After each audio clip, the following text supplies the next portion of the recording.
Hello दोस्तों, ये इस ड्रामे की हिंदी एक्सप्लेनेशन का पार्ट 2 है। अगर आपको मेरी वीडियो अच्छी लगी तो प्लीज मेरे चैनल को सब्सक्राइब कीजिएगा। तो हमें ड्रामे की शुरुआत में लिन यांग और लू ज़ेंग के पेरेंट्स को दिखाते हैं। ये लू ज़ेंग की मॉम है। ये बोलती हैं कि इससे पहले हम खाना शुरू करें, मुझे आप लोगों से बहुत जरूरी बात करनी है। ये लिन यांग की मॉम है और ये लिन यांग के डैड हैं। ये लू ज़ेंग के डैड हैं। यहाँ पर अब जो लू ज़ेंग की मॉम है वो बोलती है कि हम लोग कितने समय से पड़ोसी हैं। जब हम लोगों के बच्चे होंगे तो हम उन लोगों की शादी करा देंगे जब वह बड़े हो जाएंगे। लिन यांग की मॉम लू ज़ेंग की मॉम से प्रॉमिस करती हैं, हाँ हम बिल्कुल ऐसा ही करेंगे। और जो लिन यांग की मॉम है वो लू ज़ेंग के पेरेंट्स से बोलती है कि आप लोगों को बेटी पसंद है तो आप लोगों के घर जरूर बेटी होगी और हम लोगों के घर एक बेटा होगा।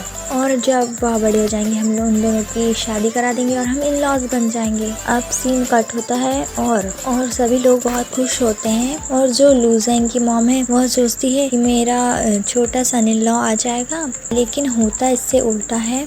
इनके यहाँ एक प्यारी सी बेबी होती है लिन यांग। अब लिन यांग की मॉम लू ज़ेंग की मॉम से बोलती हैं, क्या बेबी का नाम डिसाइड कर लिया है? वह कहती है हाँ, मैंने सोचा है हम लिन यांग नाम रखेंगे। अब कहानी थोड़ी आगे बढ़ती है और हमारी लिन यांग का बर्थडे बताते हैं। फर्स्ट बर्थडे, देन सेकेंड, ऐसे करके 6 साल बीत जाते हैं और लू ज़ेंग की मॉम है वो बहुत दुखी होती हैं। अब जो लिन यांग के डैड है वो यहाँ पे मजाक करते हैं कि जो हमारा सन इन लॉ है उसकी वाइफ उससे 6 साल बड़ी होगी। अब यहाँ पे जो लू ज़ेंग की मॉम है वो बहुत ही दुखी होती हैं, तो वह लोग टॉपिक चेंज करते हैं और बोलते हैं कि जो लिन यांग है उसकी एक ज़रूर बहुत प्यारी सी सिस्टर होगी। देन सीन कट होता है और फिर उन्हें गुड न्यूज़ मिलती है। फिर जो हमारी लिन यांग है वो घर आती है तो उसकी मॉम उससे बोलती है कि बेटा तुम्हारी एक छोटी बहन आएगी प्यारी सी और तुम बड़ी बहन बन जाओगी। अब जो हमारी यांग है यानी लिन यांग वो बहुत खुश होती है। वह सोचती है कि मेरी प्यारी सी छोटी सी बहन होगी, मैं उसको डांस और गाना वगैरह वगैरह ये सब चीज़ें सिखाऊंगी और वह बहुत खुश होती है। अब कहानी थोड़ी आगे बढ़ती है और हमारी जो यांग है उसको दौड़ते हुए बताते हैं और वह सोचती है लिटिल सिस्टर होगी, लेकिन जब वह पास जाती है तो वह देखती है कि ये तो लिटिल ब्रदर है और वह बहुत गुस्सा होती है और रोने लगती है। और लिन यांग के रोते ही हमारे जो छोटा सा लू ज़ेंग है वो भी रोने लगता है। अब स्टोरी वापस प्रेजेंट में आती है। ये दोनों घर आ जाते हैं और लिन यांग पूछती है तुम वापस कब आए? वह बोलता है कल आया। वह पूछती है अचानक कैसे आ गए? वह बोलता है तुम्हारे लिए। और फिर बोलता है अपने सपनों के लिए। वह बोलती है तुम किसे उल्लू बना रहे हो? क्या तुम वहाँ अच्छे से नहीं रहे? और तुमने यहाँ वापस आने का क्या सोचा? और तुम किस तरीके के ड्रीम की बात कर रहे हो? मैं तुमसे कुछ पूछ रही हूँ, कुछ बोलो। वह बोलता है इसमें इतनी सोचने वाली क्या बात है, मुझे आना था तो मैं आ गया।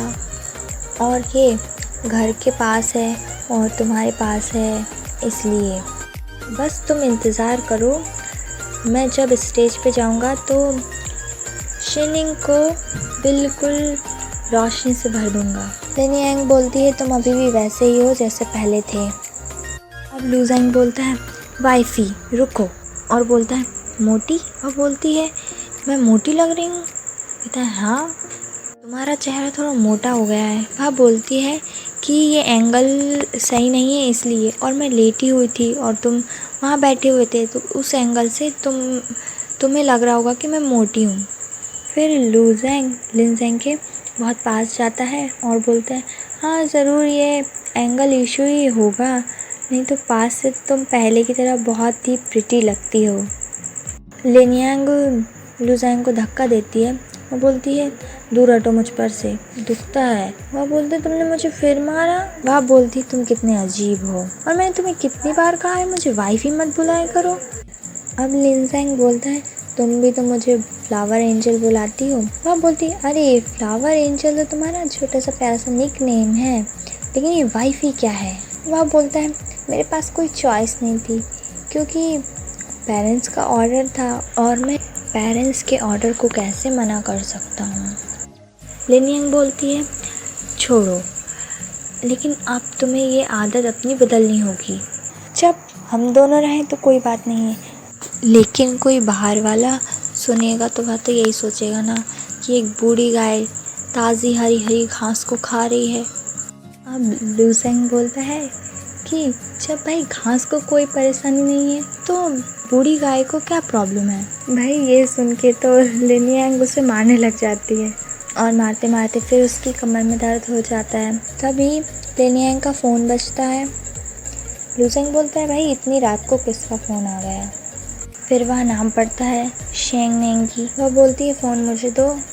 लूसेंग बोलता है ये तुम्हें इतनी रात को क्यों फ़ोन कर रहा है, और फ़ोन लेकर बाहर चला जाता है और बोलता है मैं तुम्हारा कज़न लू ज़ेंगन बोल रहा हूँ, और जो कि तुम्हारे क्वेश्चन का आंसर देगा। और बोलता है लिनियांग अच्छी है और तुम अपने बिजनेस की केयर करो, और वैसे मैं आज रात घर नहीं आ रहा हूँ तो मेरी रास्ता देखने की ज़रूरत नहीं है, और मैं रख रहा हूँ फ़ोन। अब लिनियांग बोलती है तुम्हारा मतलब क्या है कि तुम वापस नहीं जा रहे हो।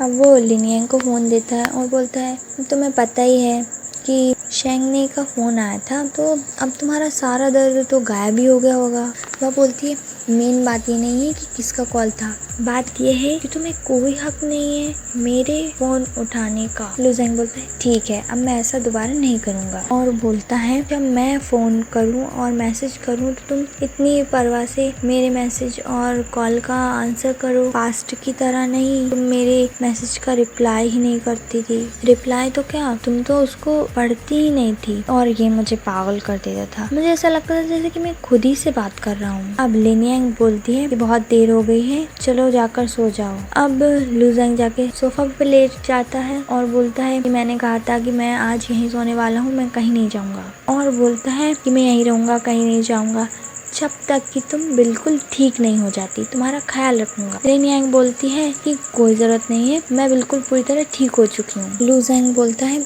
कि जाओ जाकर शावर ले लो और जाकर फिर सो जाना। लिनियांग बोलती है तुम्हें भी शावर लेने की ज़रूरत है, तुम भी तो पसीने से लथपथ हो रहे हो। लूसेंग बोलता है इसलिए तो मैं यहाँ सो रहा हूँ, बाहर गेस्ट रूम में नहीं सो रहा हूँ। लिनियांग बोलती है कि क्या तुम सच में नहीं जा रहे हो। बोलती है कि मैं तुम्हारी मॉम को फ़ोन लगाकर बता दूँगी। तो लूसेंग बोलता है अरे ये तो बहुत ही अच्छा होगा, अगर मॉम को पता चलेगा तो वह तो ये सुन के रिलैक्स्ड हो जाएंगी, बिल्कुल उन्हें कोई चिंता नहीं होगी। अब लिनियांग को उसकी बात माननी पड़ती है और बोलती है ठीक है तुम यहाँ एक रात के लिए रह सकते। लिनियांग शावर लेने चली जाती है और जाते जाते बोल जाती है कि मेरे घर को गंदा मत करना और जल्दी से सो जाओ। अब लूसेंग तो बहुत ही खुश होता है। अब लिनियांग मैसेज पे बात करती है शेंगने से। वह मैसेज में लिख कर भेजती है कि वह कल वापस आ जाएगा, तुम चिंता मत करो। वह मैसेज का रिप्लाई करता है कि मैंने लूसेंग से सुना था कि तुम हॉस्पिटलाइज्ड हो गई हो, क्या हुआ था। वह रिप्लाई करती है कि मैं बस गिर गई थी। वह बोलता है अगर लूसेंग तुम्हें परेशान कर रहा हो तो मैं उसे लेने आ जाऊँगा, तुम मुझे बता देना। के बाद लिनियांग के पास मैसेज आता है लूसेंग का। वह लिनियांग को गुड नाइट का मैसेज भेजता है। अब नेक्स्ट सीन लितियान के घर का बताते हैं जहाँ उसकी बहन खाना बना रही होती है। तभी लितियान आती है और उसकी बहन से बोलती है कि मैं कल रात सो नहीं पाई। तो उसकी बहन पूछती क्यों। वो उसकी बहन से बोलती है लिनियांग की वजह से, और बोलती है कि वह मेरे ब्रदर इन लॉ की असिस्टेंट है और वह कितने सालों से उनके पास काम कर रही है, तो वह काफ़ी अच्छी होगी काम में। और बोलती है मैंने सुना है कि वह 30 की हो चुकी है पर अभी तक उसकी शादी नहीं हुई, और मे भी शायद उसके पास कोई बॉयफ्रेंड भी होगा। लितियान की बहन बोलती है भाई तुम कहना क्या चाहती हो, साफ साफ बोलो। वह बोलती है मुझे तो बस यही कहना था। लितियान की बहन बोलती है अगर तुम्हें मुझे कुछ कहना है तो बहादुर बनो और कह दो, इतना सोचो मत। लितियान बोलती है दीदी शायद कुछ जल गया है। अब यहाँ पर लिनियांग का बॉस आता है, तो लितियान है वो बोलती है good morning brother in law. तो अब उससे पूछते हैं लितियान से कि क्या तुम आ रही हो, तो वो बोलती है हाँ। और वो बोलते हैं कि तुम्हारी बहन को क्या हो गया। लितियान बोलती है मुझे नहीं पता, शायद इसका मूड इसलिए ख़राब है क्योंकि उसने जो चीज़ बनाई थी वो जल गई है। फिर बाद दोनों वहाँ से चले जाते हैं। अब लितियान ऑफिस जाकर सारे एम्प्लॉयज़ से सबसे लिन यांग के बारे में जानकारी इकट्ठा करती है कि उसका कोई बॉयफ्रेंड है कि नहीं, वगैरह वगैरह। और जाकर लिन यांग का डेस्क चेक करती है, कुछ मिल जाए ताकि उसे। और डेस्क चेक करते वक्त उसे ना बचपन की फ़ोटो दिखती है लू ज़ैंग और लिन यांग की। अब सीन कट होता है और लिन यांग को दिखाते हैं। उसके पास हॉस्पिटल से फ़ोन आता है कि आप अपनी रिपोर्ट है ना आकर ले जाइए। वह बोलती ठीक है मैं आ रही हूँ। अब लिन यांग कमरे से बाहर निकलती तो फ्रिज पर लू ज़ैंग का मैसेज लिखा होता है। वह उसे पढ़ती है और उसे याद करती है। और आगे जाती है तो वो देखती है कि बहुत अच्छा सा ब्रेकफास्ट तैयार करके गया है लू ज़ैंग लिन के लिए, और घर भी बिल्कुल साफ सुथरा कर दिया उसने। अब सीन कट होता है और लू ज़ैंग की तरफ सीन दिखाते हैं। यहाँ पर उसके इंटरव्यू की प्रिपरेशन चल रही होती है। तभी वहाँ पर लू ज़ैंग आता है और फिर मेकअप आर्टिस्ट उसका मेकअप स्टार्ट करते हैं। तभी उसके पास फ़ोन आता है उसकी वाइफ़ी का। फिर वह फ़ोन उठाता है और वह उसे चिल्ला देती है। फिर वो वहाँ से उठ के चला जाता है। और उसके उठ के जाने के बाद सारे ऑफिस के लोग बात करते हैं कि क्या लू ज़ैंग शादीशुदा है। तो जो चेयरमैन माला है वो कहता है ऐसे कैसे हो सकता है, वो तो बस अभी ग्रेजुएट हुआ है यूनिवर्सिटी से। और बोलता है शूटिंग ऑफ करो, इस सीन को काट देना, मैं अभी आता हूँ। अब यहाँ पे लिन यांग लू ज़ैंग से बोलती है कि तुमने मेरे घर को पूरा बदल दिया है। तो बोलती है कि मैंने मना किया था ना कि मेरे सामान को मत छीना। अब जो लिन यांग है वो खाना खाते हुए बात कर रही थी, तो वो बोलता है कि धीरे धीरे खाओ, तुम अभी हॉस्टल से आई हो। लिन यांग बोलती है कि अब मुझे मेरे घर में कुछ नहीं मिल रहा है, तुमने मेरे घर को कैसा कर दिया है। वह बोलता है अगर तुम्हें कुछ चीज़ नहीं मिली तो मेरे पास फ़ोन लगाना, मैं तुम्हें बता दूंगा। वह बोलती है कि मैं तुम्हें बता रही हूँ, यहाँ पे आने के बहाने मत ढूंढो, मैंने कहा था बस एक रात, बस एक रात। और बोलती बाय। अब लू ज़ैंग का इंटरव्यू स्टार्ट होता है और उससे कुछ क्वेश्चन पूछते हैं। तो लिन ज़ैंग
किसी को ढूंढना कोई बड़ी बात नहीं है, कितना छोटा सा तो शहर है। अब लिन यांग बोलती है तुम्हें जो भी बोलना है जल्दी से बोल दो। वह पूछती है कि तुम्हारा और लू ज़ेंग का क्या रिलेशन है।